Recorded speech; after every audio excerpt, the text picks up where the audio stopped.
আসসালামু আলাইকুম। সবাইকে জুম্মা মোবারক। সারাদিন পরিশ্রম করে নামাজ পড়ে বাসায় ফিরলাম। বাসায় ঢুকে দেখি ডাইনিং টেবিলে সুন্দর ডেকোরেশন করা একটা খাবার, যেটা আসলে মানে চিরাচরিত ঈদের দিন বা স্পেশাল কোনো দিন ছাড়া হয় না।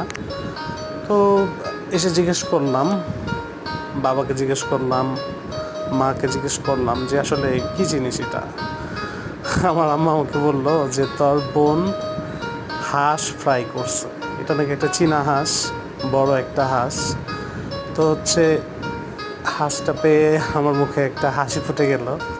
আর প্রচুর এমনিতেই খিদা পেয়েছিল, আমি আর দেরি করি নাই, সঙ্গে সঙ্গে হালুম গুলুম করে খেতে বসে পড়ে গেলাম।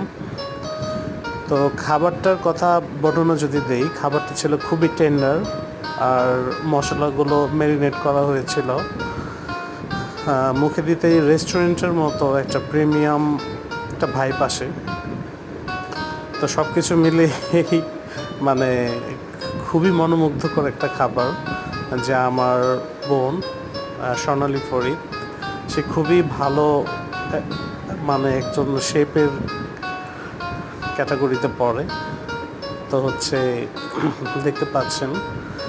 তো খাবারটার উপরে ছোট ছোট মরিচ ছিল, সুন্দর পেঁয়াজ, তারপর লেবু, এখানে সুন্দরভাবে ডেকোরেশন করা ছিল। হাঁসের মাংসগুলো ফ্রাই করা ছিল, ম্যারিনেট করা। স্মেলটা ছিল মানে খুবই মনোমুগ্ধকর।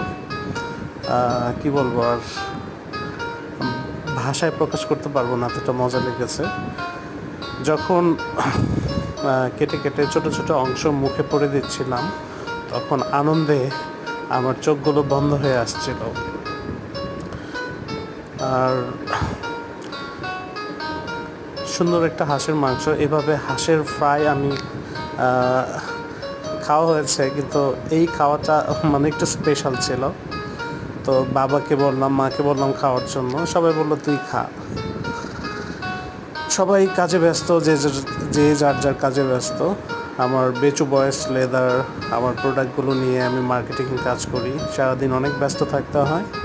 আর বাসায় ফিরে যদি এরকম একটা খাবার, ডেলিশিয়াস একটা খাবার যদি সামনে পড়ে, তাহলে তো আসলে ভাষায় প্রকাশ করতে পারবো না। আর এবার খুব তাড়াতাড়ি ছিল, এর জন্য কাউকে দাওয়াত দিতে পারি নাই। নেক্সট টাইম ইনশাল্লাহ সবাইকে নিয়ে এক টেবিলে খাওয়ার চেষ্টা করবো। সবাই